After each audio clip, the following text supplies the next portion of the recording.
नमस्कार साथियों।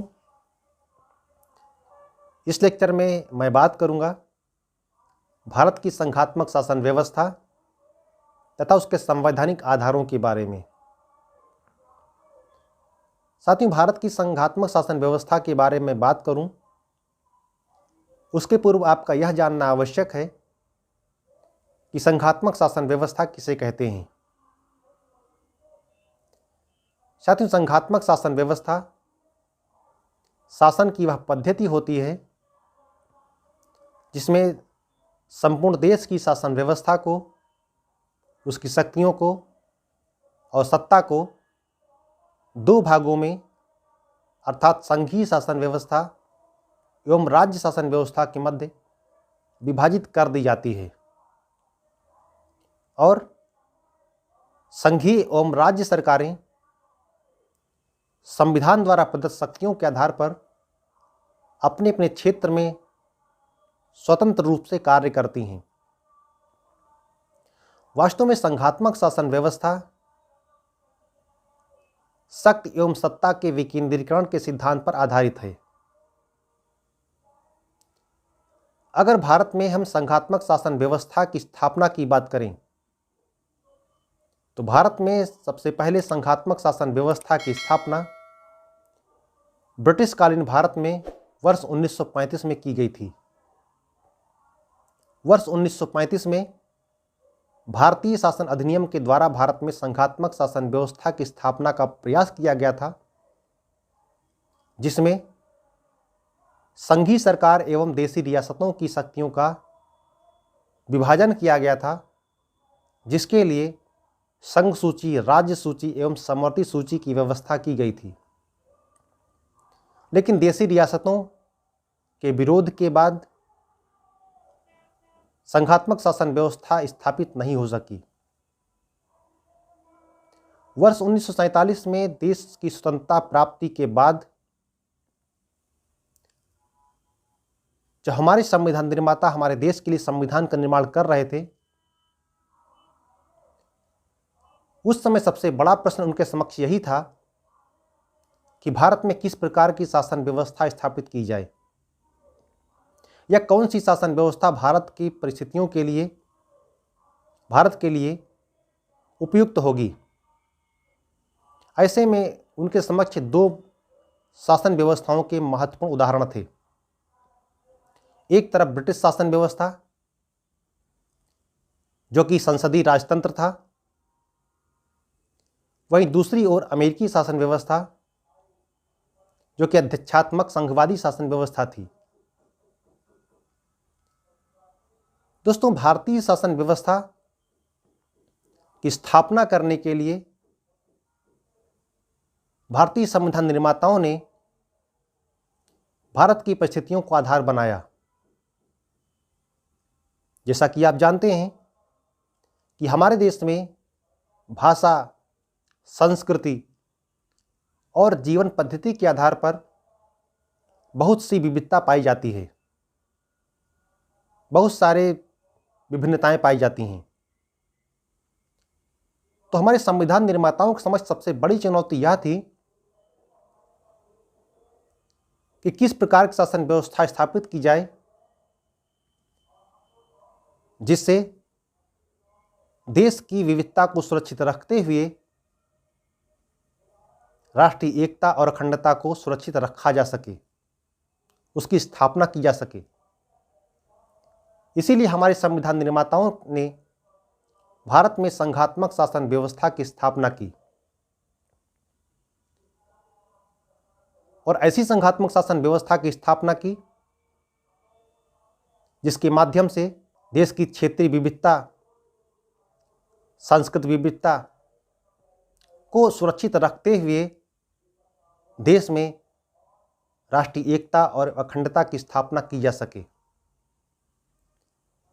साथियों, भारतीय संघीय व्यवस्था के स्वरूप को स्पष्ट करते हुए भारतीय संविधान के अनुच्छेद 1 में कहा गया है कि India that is Bharat shall be a union of states, यानी भारत राज्यों का संघ होगा। भारत एक संघ तो होगा लेकिन राज्यों का संघ होगा। भारतीय संघीय व्यवस्था ना तो विशुद्ध रूप से अमेरिकी शासन व्यवस्था जैसी होगी, ना ब्रिटेन जैसी होगी। यानी भारत की संघीय व्यवस्था भारत की परिस्थितियों के अनुरूप होगी, भारत की आवश्यकताओं के अनुरूप होगी।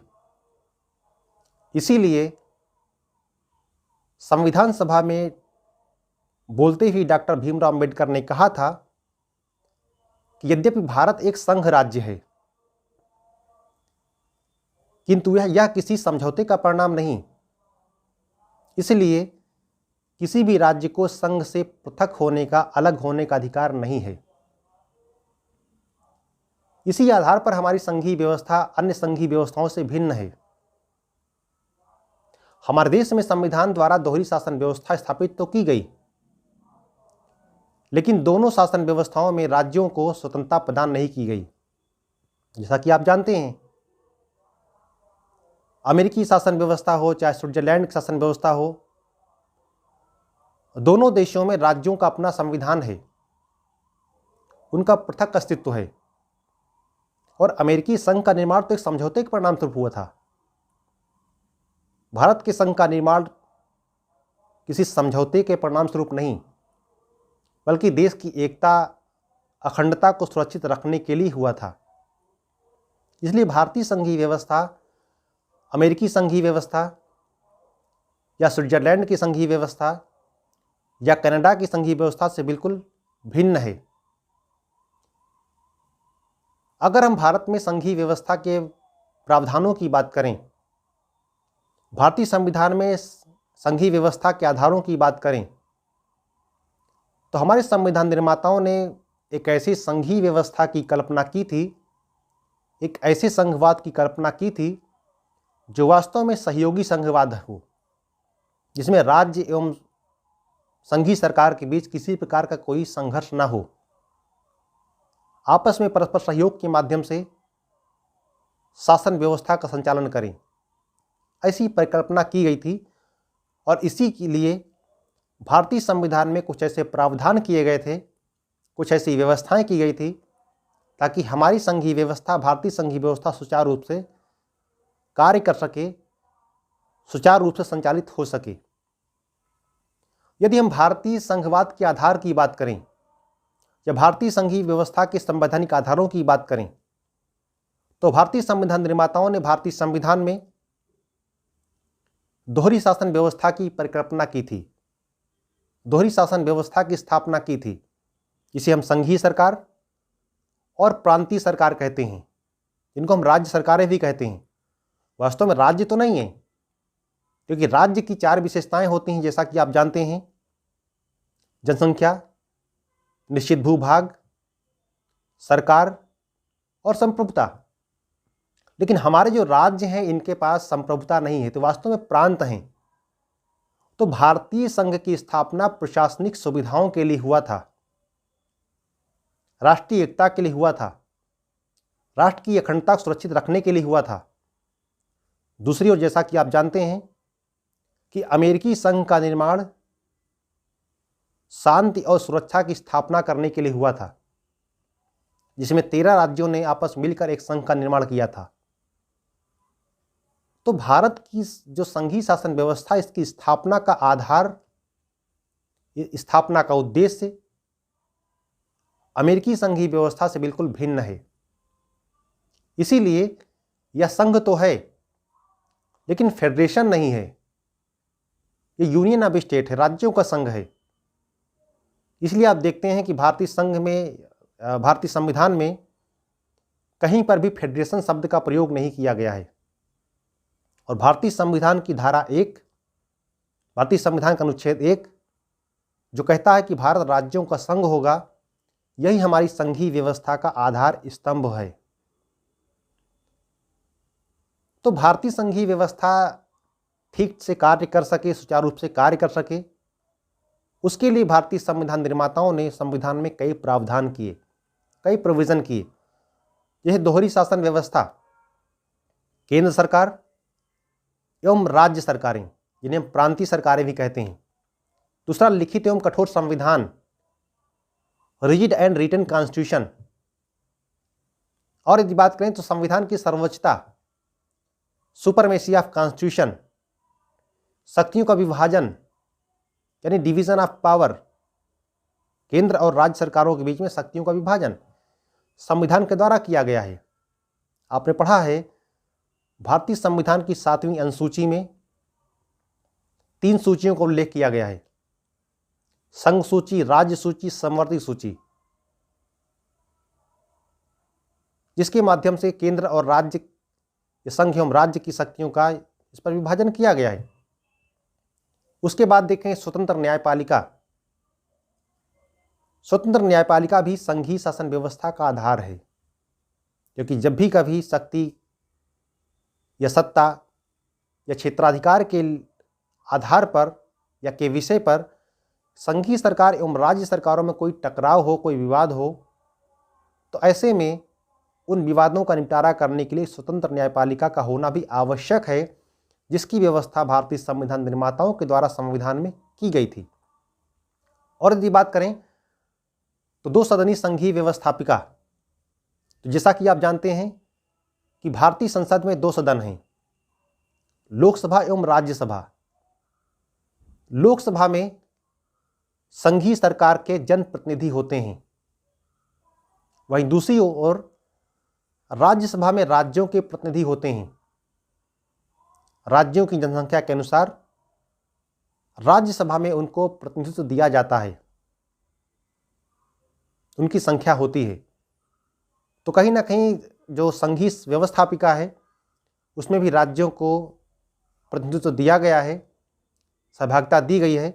तो इस प्रकार देखें तो भारतीय संविधान निर्माताओं ने भारत में जिस संघवाद की कल्पना की थी, जिस संघवाद की स्थापना की थी या जिस संघीय व्यवस्था की स्थापना की थी, वास्तव में उसका आधार एक सहयोगी संघवाद था। तो संविधान हमारे देश में एक सहयोगी संघवादी व्यवस्था की स्थापना करता है, लेकिन समय के साथ साथ, परिस्थितियों के साथ साथ हमारा संघवाद, हमारी संघवादी व्यवस्था सदैव गतिशील रही है। कभी एक केंद्रीकृत संघवादी व्यवस्था रही है, तो कभी एकात्मक संघवादी व्यवस्था रही है, तो कभी सौदेबाजी की संघवादी व्यवस्था रही है, कभी सहयोगी संघवाद की व्यवस्था भी रही है।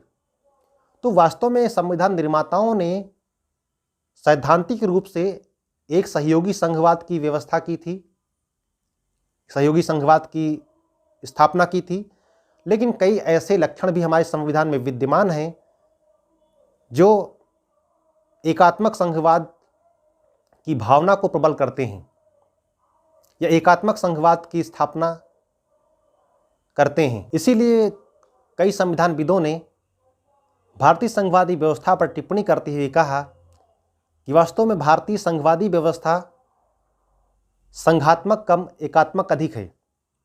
किसी वेयर ने कहा कि भारतीय संविधान संघवादी व्यवस्था की स्थापना करता है, लेकिन वास्तव में यह संघवादी व्यवस्था कम बल्कि एकात्मक व्यवस्था ज़्यादा है। इसीलिए उन्होंने कहा कि भारतीय संघवाद अर्धसंघीय व्यवस्था है, यानी क्वासी फेडरल है। इसी प्रकार से प्रोफेसर एम वी पायली ने कहा कि भारतीय संविधान का ढांचा संघात्मक है, लेकिन उसकी आत्मा एकात्मक है। भारतीय संविधान संघीय व्यवस्था की स्थापना करता है, लेकिन उसकी आत्मा एकात्मक है। उसी प्रकार से मॉरिस जोन्स ने भी कहा कि भारतीय संघवादी व्यवस्था या भारतीय संघवाद सौदेबाजी का संघवाद है। तो भारतीय संघवाद या भारतीय संघीय शासन व्यवस्था वास्तव में एक सहयोगी संघवादी व्यवस्था है, लेकिन समय एवं परिस्थितियों के आधार पर इसके स्वरूप में निरंतर परिवर्तन होता रहा है। और इसके पीछे कारण भी हैं। अगर हम देखें, हमारी संघीय व्यवस्था में संघ और राज्यों के मध्य शक्तियों का विभाजन किया गया है, लेकिन शक्तियों का विभाजन अगर हम देखें तो शक्तियों का झुकाव, शक्तियों का केंद्रीकरण केंद्र सरकार के पक्ष में है। कैसे? जैसा कि आप जानते हैं कि संघ की सूची पर जो यूनियन लिस्ट है उस पर कानून बनाने का अधिकार केंद्र सरकार को है, राज्य सूची पर कानून बनाने का अधिकार राज्य सरकारों को है, लेकिन कई ऐसी परिस्थितियां हैं जिन पर राज्य सूची पर भी केंद्र सरकार कानून बना सकती है। समवर्ती सूची पर केंद्र और राज्य दोनों सरकारें कानून बना सकती हैं, लेकिन केंद्र और राज्य सरकारों में कोई टकराव हो तो ऐसे में केंद्र सरकार के कानून को ही वैधता प्राप्त होती है, वही मान्य होता है। इसी प्रकार अगर देखें जो अवशिष्ट शक्तियां हैं, अवशिष्ट शक्तियों पर भी कानून बनाने का अधिकार केंद्र सरकार को है। तो इस प्रकार देखें शक्तियों का विभाजन तो केंद्र राज्य के मध्य किया गया है, लेकिन शक्तियों का जो विभाजन है उसका झुकाव केंद्र सरकार की ओर है। ऐसे और कई प्रावधान हैं, ऐसे कई ऐसी व्यवस्थाएं हैं जिसके आधार पर ये कहा जाता है कि सैद्धांतिक रूप से भारतीय संविधान में संघीय व्यवस्था की स्थापना की गई है, लेकिन व्यवहारिक रूप से यह एकात्मक संघवाद है। तो आशा है कि ये टॉपिक आपको समझ में आया होगा। मिलते हैं किसी अन्य टॉपिक के साथ में, तब तक के लिए बहुत बहुत धन्यवाद।